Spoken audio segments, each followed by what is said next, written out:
semmoista fleksiä. Yritä vielä Tiina olla vähän pystymässä siinä, noin. Just kun sä teet puolipidetteet, sulla on joku niinku tavallaan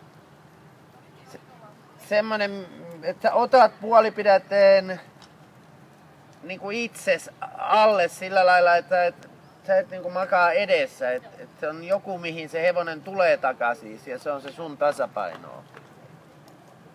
Melkein mielikuvana, kun sä kevennät siinä ja teet puolipidetteen, niin oot ihan suorana. Et oo yhtään eteenpäin silloin, niin sit sä varmaan oot hiukan eteenpäin. Joo. Okei, ja varpu vielä vaan rentoutat vähän nilkkaa alas. Vaihtakaa suuntaa.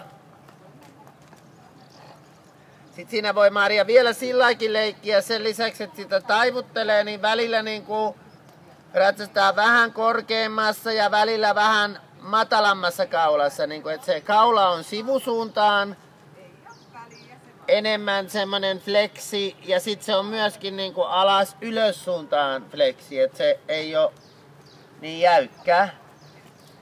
Et siinä on niinku laskunousu juttua ja siinä on vasemmalle oikealle kääntymistä.